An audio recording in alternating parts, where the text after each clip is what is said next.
Hello everyone, I am your favorite horror homo, and today on Vermilion's View, we are reviewing MAXXXINE. So let's go ahead and get into some things. I'm going to talk really fast, so get ready. First off, casting. I thought the casting was absolutely stellar. It was so fun, cool, and exciting to have Kevin Bacon, Elizabeth, Mia Goth, everyone show up to work, seems like pretty early, and on their A game. Everybody was just acting and giving. We are in an 80s movie, so kudos to the cast. Everybody really put the pedal to the metal with just the acting, and the casting director did a fantastic job. Mia Goth, this was, she took it. Everyone spoke. It felt so real. We've seen lots of 80s movies, and this one didn't rely on the neon lights. This one did not rely on, that campiness feel. They relied on, let's really be in that VHS era. Let's really be in, walking the streets in the 80s time. Although this is 2024, let's really feel like we're there. And so I appreciate that. I feel like when you're watching the movie, you can smell the Aquanet and the cigarettes.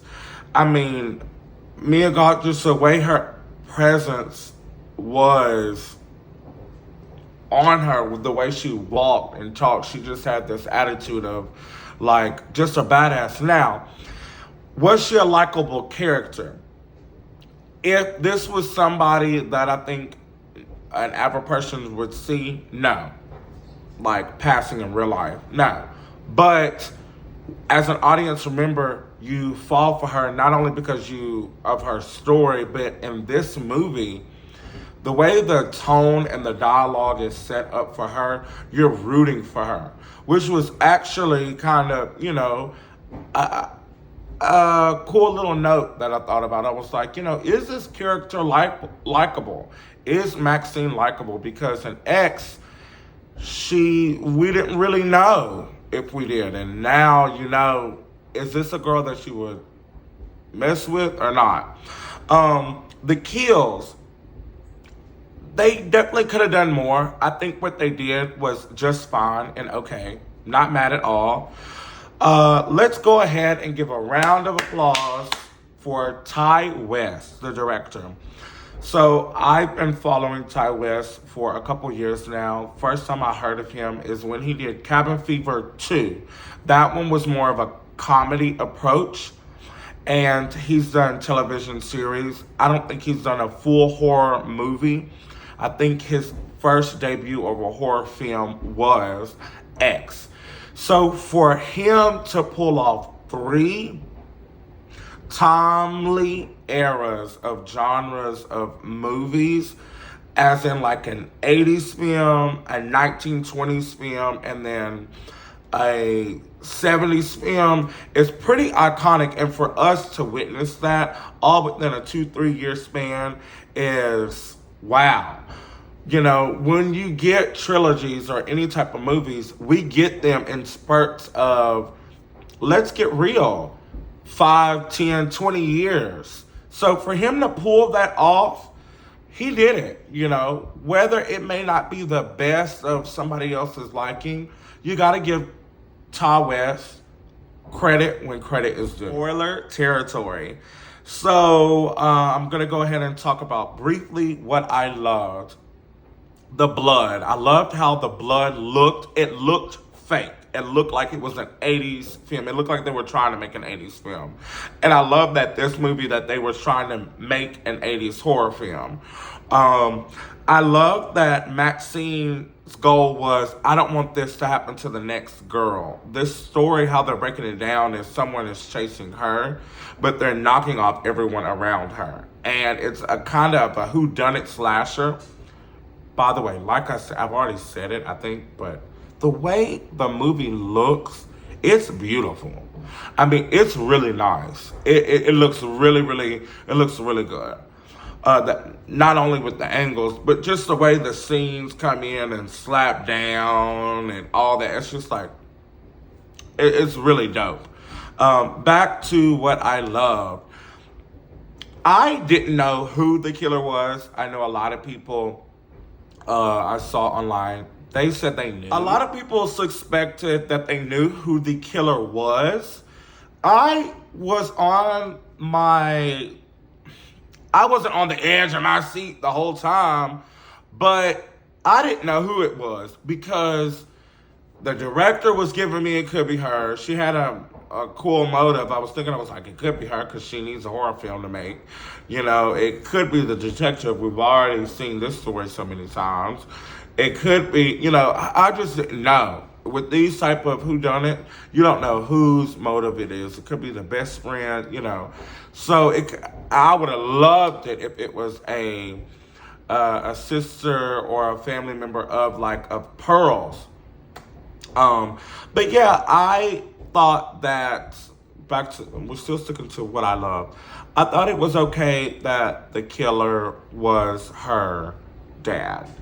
I thought it was okay. Was it fully satisfying? No.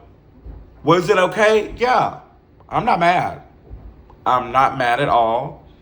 I like how they played it in two, and now it's a more of a haunting effect. So now when you watch all of them, it's just like, ooh, this is crazy how this goes down here.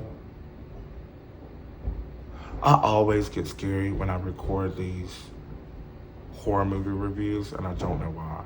And if y'all do hear noise, it's because I'm watching a heavy set.